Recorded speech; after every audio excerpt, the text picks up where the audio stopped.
Se você está procurando esse conteúdo dentro do curso completo, fica tranquilo que é bem fácil de encontrar. Assim que você acessar a plataforma, vá até a área do aluno e procure pelo curso intensivo, no tópico direto ao ponto, Enfermagem e SUS. Parte 12. Diretrizes terapêuticas sobre o diabetes mellitus, tipo 2. A atualização. Dentro desse módulo, você vai encontrar a aula completa, falando sobre essa atualização, com a teoria em PDF e questões para resolver. Além disso, no nosso novo banco de questões, você pode filtrar esse conteúdo escolhendo a banca, cargo e órgão. Assim, você consegue encontrar questões comentadas sobre o conteúdo para resolver.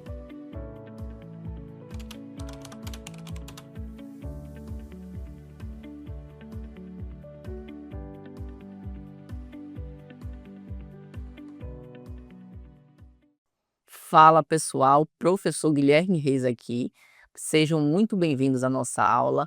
Hoje nós vamos falar sobre um assunto que despenca em prova de concurso e residência na área da enfermagem, que é sobre o diabetes mellitus do tipo 2.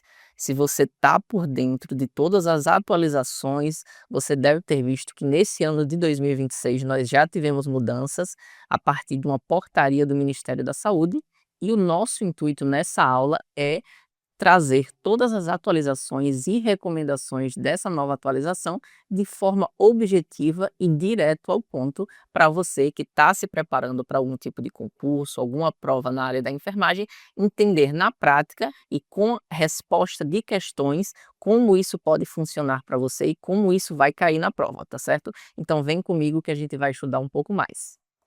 Então, inicialmente, nós temos essa nova atualização de 2026, que é do protocolo clínico e diretrizes terapêuticas sobre o diabetes mellitus do tipo 2, tá certo? Vamos entender que o Ministério da Saúde ele publicou essa nova atualização do PCDT, como costumamos chamar, sobre o DM2, a partir da portaria do Ministério da Saúde, número 13 de 2026, ou seja, a atualização quentíssima.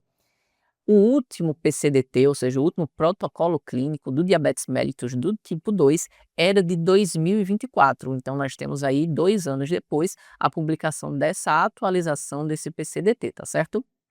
E entre as principais recomendações deste novo documento, nós temos uma atualização sobre o rastreamento universal do diabetes mellitus do tipo 2.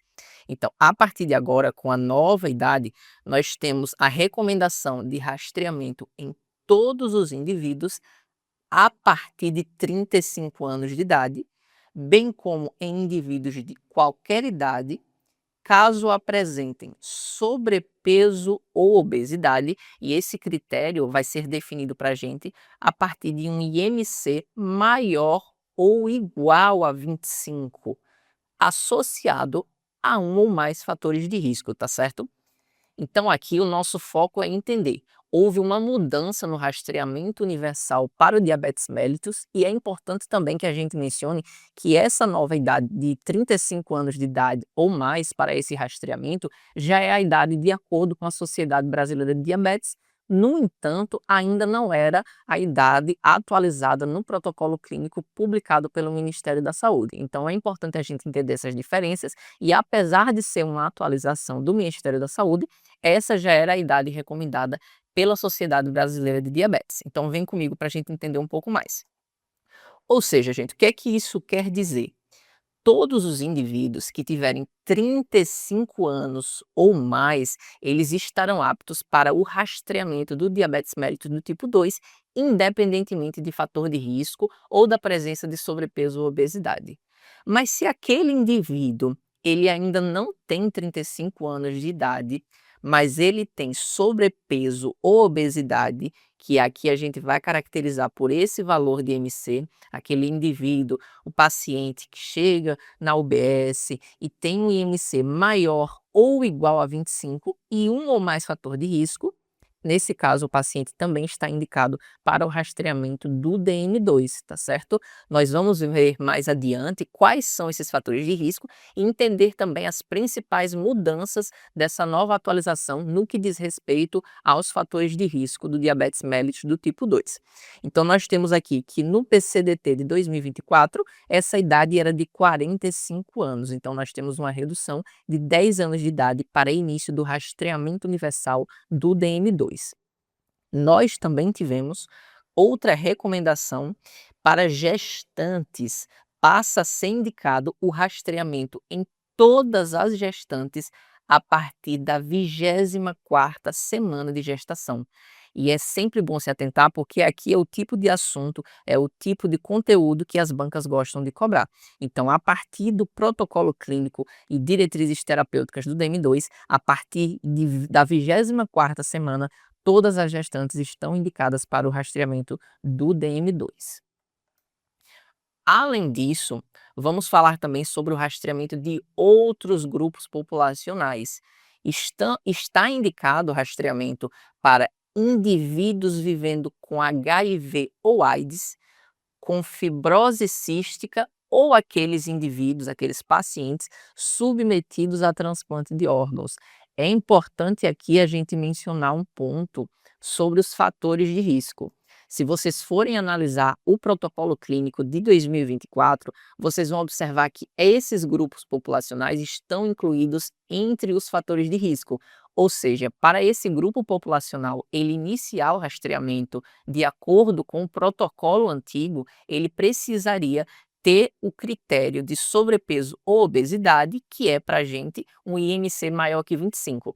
A partir do protocolo de 2026, nós não precisamos disso. Então, esses grupos eles já estão indicados para rastreamento, independentemente do fator de sobrepeso ou obesidade, caracterizado pelo IMC, como a gente mencionou aqui, tá certo? Então, esses são grupos que já estão indicados para rastreamento, independentemente de outros pontos. Então, vamos lá. Outro ponto de atualização importantíssimo aqui, que já se falava muito sobre o diabetes mellitus, é sobre o Find Risk, ou como outras pessoas costumam chamar, Find Risk, que sugere-se a utilização do questionário Finnish Diabetes Risk Score, o Find Risk, como ferramenta de estratificação de risco para o desenvolvimento do DM2, tá certo? Esse score, o Find Risk, ele atribui uma pontuação máxima de 26 pontos. Então, essa é a classificação das faixas de risco. O máximo pelo score Find Risk é de 26 pontos, distribuída com base em fatores como idade, IMC, olha aqui o IMC novamente, circunferência abdominal, hábitos alimentares, nível de atividade física, histórico familiar e APA, a nossa pressão arterial. Então, esses indivíduos que vão ser avaliados por meio dessa ferramenta de estratificação de risco já conhecida do DM2, eles podem ser classificados em 5 faixas de risco.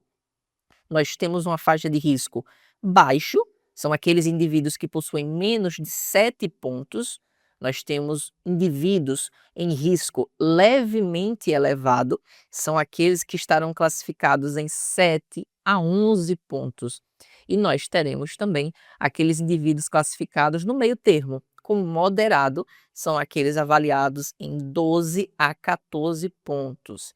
Agora a gente fala dos principais, que são os de alto e muito alto risco. O alto é de 15 a 20 pontos e o muito alto nós falamos de pacientes com mais de 20 pontos no score Find Risk, tá certo? Então é muito importante a gente entender que essa é uma ferramenta de estratificação de risco para o desenvolvimento do DM2, tá certo? Agora vamos aqui treinar um pouco, entender, fazer uma questão e ver como é que isso pode cair na sua prova. Questão 1, João, 33 anos, ou seja, 33 anos. João, ele ainda não está na faixa etária de rastreamento universal do DM2. Sedentário, possui IMC de 28 e histórico familiar de diabetes em parente de primeiro grau. De acordo com o Protocolo Clínico e Diretrizes Terapêuticas do Diabetes Mellitus tipo 2, 2026, a conduta correta em relação ao rastreamento de João é... Então vamos lá, João tem 33 anos, mas ele tem o IMC de 28 e tem um histórico familiar de diabetes em parente de primeiro grau. Alternativa A, nós devemos postergar o rastreamento até que o paciente atinja a idade mínima de 35 anos, conforme a recomendação geral para indivíduos assintomáticos? Não, né, gente? A gente não tem que postergar porque João, ele cumpre o critério do IMC maior ou igual que 25 e ele tem um fator de risco associado que é o diabetes em parente de primeiro grau, tá certo? Então nós não podemos fazer isso. Ele já tem uma indicação de rastreamento. Então, essa alternativa A, ela está errada. Alternativa B, realizar o rastreamento imediato, pois o paciente apresenta sobrepeso associado a pelo menos um fator de risco adicional. É isso mesmo, né, gente? Então, aqui nós temos como alternativa correta a alternativa B. Mas vamos conferir as outras alternativas. Nós temos a alternativa C, iniciar o rastreamento apenas se o IMC for superior a 30. Não, gente, nós vamos iniciar o rastreamento associado ao fator de risco se o IMC for maior ou igual a 25 e não 30. Ou se houver sintomas clássicos de hiperglicemia. Então, nós temos a alternativa C errada. Alternativa D, realizar o rastreamento obrigatoriamente por meio do teste de tolerância à glicose oral, TTGO, com 2 horas de duração, por ser o método preferencial. Não, gente, a gente não pode fazer esse rastreamento obrigatoriamente com o TTGO. Existem outros métodos para fazer esse rastreamento do DM2 e ele também não é um método preferencial. Nós podemos entender que existem outros métodos mais simples e mais fáceis e mais acessíveis dentro desse contexto, tá certo? Então, a alternativa D, errada. A alternativa E, dispensar o rastreamento laboratorial, utilizando exclusivamente o score Find Risk para a confirmação do diagnóstico definitivo. A gente não pode dispensar esse rastreamento laboratorial e, além disso, esse score ele é utilizado para estimar o risco de desenvolvimento e não para confirmar um diagnóstico, não é isso, gente? Então, a alternativa é também errada. Então, a alternativa da nossa questão é a letra B. Vamos lá para outra questão. Questão número 2. De acordo com o Protocolo Clínico e Diretrizes Terapêuticas de 2026, a estratégia de rastreamento do diabetes mellitus do tipo 2 em indivíduos assintomáticos sem fatores de risco conhecidos sofreu uma alteração importante na idade de início. É isso mesmo, né, gente? Nós vimos que agora é a partir de 35 anos de idade. Assinale a alternativa que descreve corretamente a recomendação atual. Alternativa A. O rastreamento deve ser iniciado anualmente para todos os indivíduos a partir de 45 anos.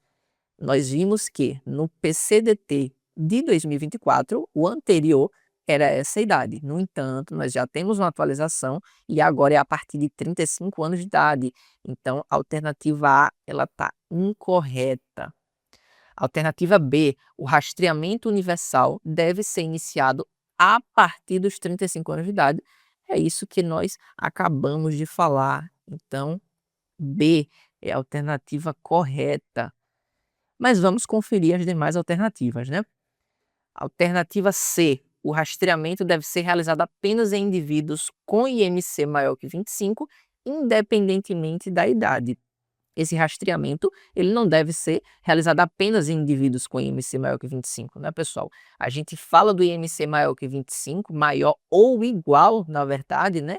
A gente cita essa situação quando esse paciente ainda não chegou no rastreamento universal, nos 35 anos de idade, mas já tem esse critério de sobrepeso ou obesidade associado a um fator de risco. Então, a alternativa C também está errada. Temos a alternativa D. Indivíduos assintomáticos só devem ser rastreados se apresentarem score Find Risk moderado. Também não, né, gente? Essa alternativa está incorreta. E, por fim, o rastreamento deve ser iniciado aos 40 anos. Também não, né, pessoal? Nós vimos que o rastreamento universal a partir de 35, ou antes disso, se nós tivemos o atendimento daqueles critérios mencionados. Então, a alternativa é errada, a alternativa da nossa questão é a alternativa B. Agora, nós vamos entender quais foram as alterações dos fatores de risco nesse novo protocolo. Eles foram reorganizados. São alguns dos fatores de risco incluídos no PCDT: a terapia antipsicótica, a privação crônica do sono, a ocupação laboral em turno noturno, ou seja, aquelas pessoas que trabalham em turno noturno, e o parto de um bebê com mais de 4 quilos. Esse aqui foi um complemento incluído ao fator de risco do histórico de diabetes mellitus gestacional. Então, eles fizeram um complemento, nós já tínhamos esse fator considerado como um fator de risco no protocolo anterior, mas apenas como histórico de diabetes mellitus gestacional. E esse novo protocolo, ele complementou e colocou como fator de risco o histórico de diabetes mellitus gestacional ou o parto de um bebê com mais de 4 quilos, que geralmente está associado ao histórico de diabetes mellitus gestacional, né? E, além disso, nós temos como fator de risco incluído o Find Risk alto, ou seja, de 15 a 20 pontos, ou o Find Risk muito alto, quando nós temos uma pontuação maior do que 20. Então, aqui, pessoal, nós podemos entender que nós tivemos uma reorganização e a inclusão de alguns fatores de risco dentro desse contexto. É importante a gente também entender que, nesse caso, nós tivemos, além disso, um complemento, e é sempre bom vocês se atentarem a esses fatores de risco, porque é o que vai indicar o rastreamento quando há um atendimento àqueles critérios que nós mencionamos anteriormente sobre obesidade e sobrepeso, tá certo? Então, vamos lá ver um pouco mais. São fatores de risco, pessoal, que foram excluídos, saíram do PCDT de 2026.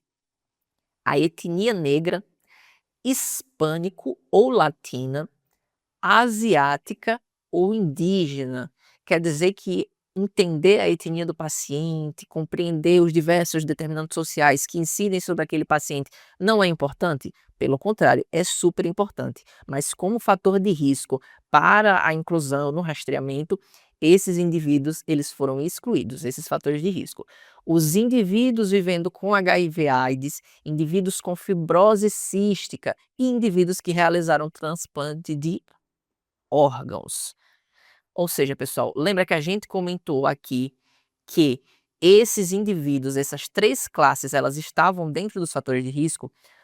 Voltando ao que a gente comentou lá, eles agora têm uma indicação de rastreamento independentemente do fator do sobrepeso e da obesidade. Então, eles já estão incluídos. Por isso que eles foram excluídos dos fatores de risco. Esses grupos não são mais, não contribuem, não fazem parte da lista dos fatores de risco. Então, esses grupos estavam presentes no PCDT de 2024 como fatores de risco. Em 2026, o seu rastreamento está indicado independentemente de sobrepeso ou obesidade associada, tá certo? Então, aqui eu trouxe o quadro dos fatores de risco que indicam o rastreamento do DM2 em indivíduos assintomáticos e não gestantes. Então, nós temos, por exemplo, o parente de primeiro grau com diabetes, é aquele da nossa questão, que nós respondemos há pouco tempo, um histórico de doença cardiovascular, um estilo de vida sedentário, a dislipidemia, um HDL, um colesterol menor que 35 mg por decilitro, ou triglicerídeos maior que 250 mg por decilitro, a síndrome do ovário policístico, a acantose nigricans, a doença hepática esteatótica, a hipertensão arterial sistêmica, o pré-diabetes em algum exame prévio, e aqui o histórico de diabetes mellitus gestacional. Aí aqui a gente tem o complemento que eu mencionei para vocês, que é o parto ou parto de um bebê com peso maior de 4 quilos. Aqui agora nós temos um dos fatores de risco incluídos também, que é a terapia antipsicótica. Nós temos também a apneia obstrutiva do sono, a privação crônica do sono e a ocupação laboral em turno noturno, são aquelas pessoas que trabalham à noite. Além disso, por fim, nós falamos sobre a inclusão, a sugestão da utilização do Find Risk, que é o score, e quando esse score ele é alto ou muito alto, ele também é um fator de risco para indicar o rastreamento do DM2. Vamos agora responder mais uma questão sobre o assunto.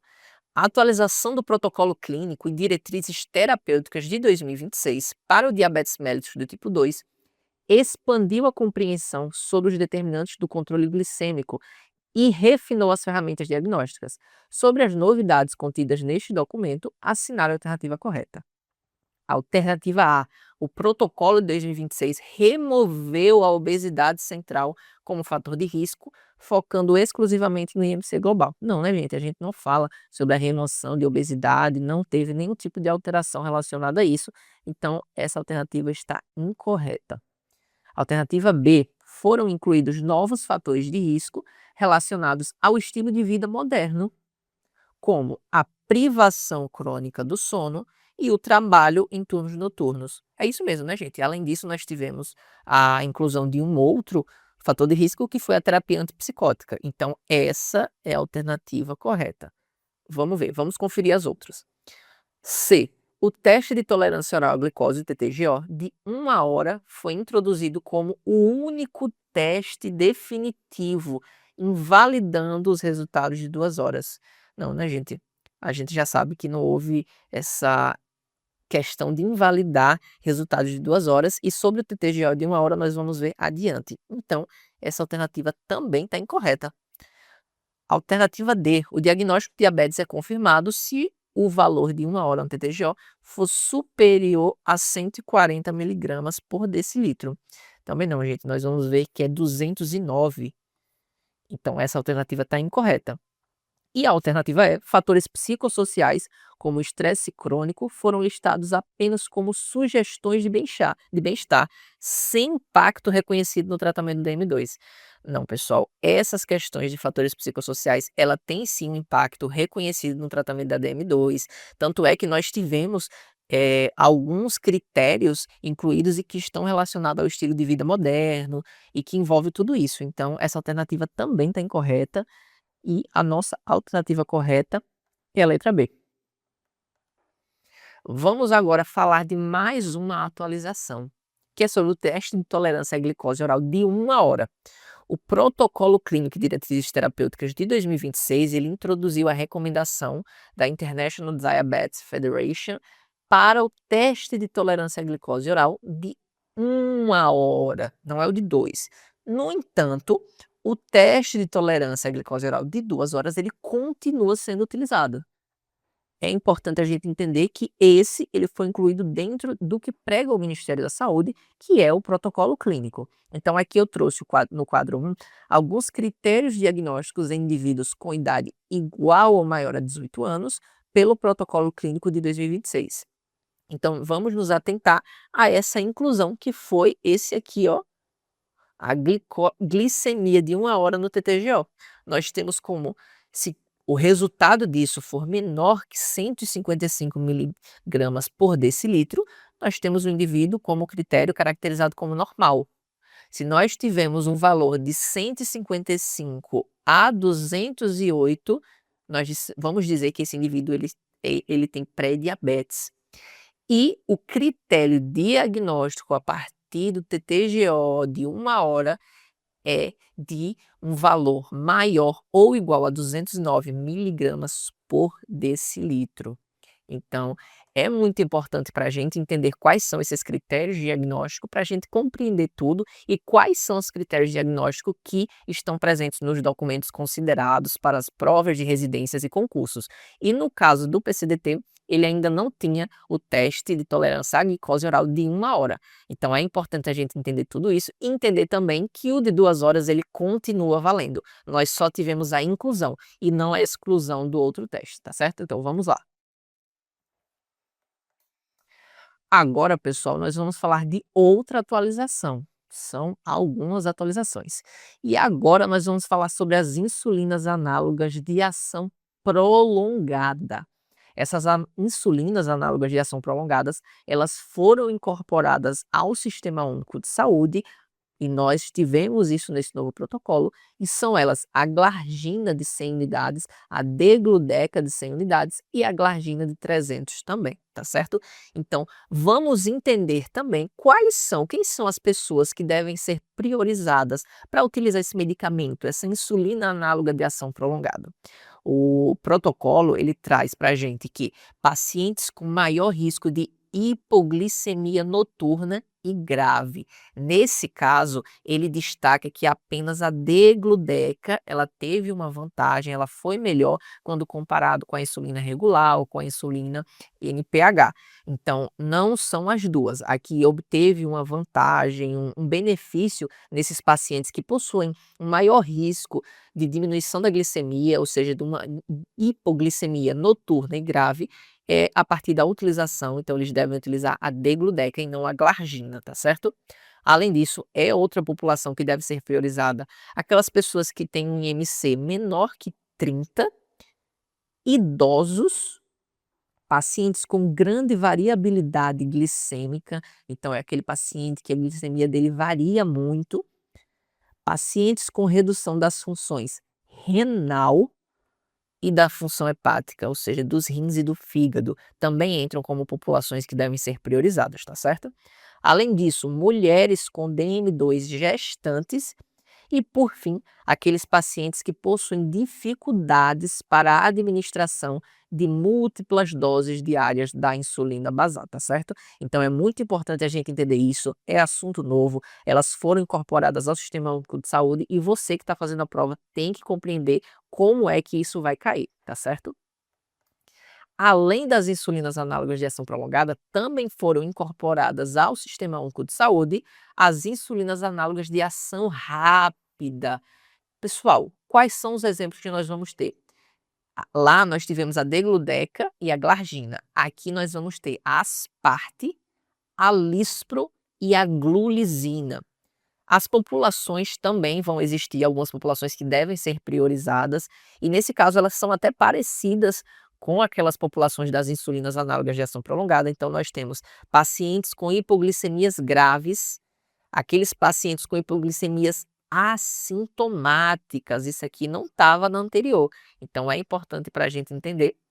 Pacientes idosos, pacientes com IMC menor que 30 e os pacientes com redução das funções renal e hepática, assim como nas insulinas de ação prolongada, ou seja, renal, rim, hepática, fígado. Mulheres com DM2 gestantes e pessoas com DM2 e grande variabilidade glicêmica, uma glicemia que varia muito, tá certo? Então vamos responder mais uma questão e tentar entender como é que isso pode cair numa prova. Questão 4. Uma das mudanças mais significativas no manejo do DM2 no SUS em 2026 foi a ampliação do arsenal terapêutico para insulinização. Assinale a alternativa que apresenta corretamente essa atualização.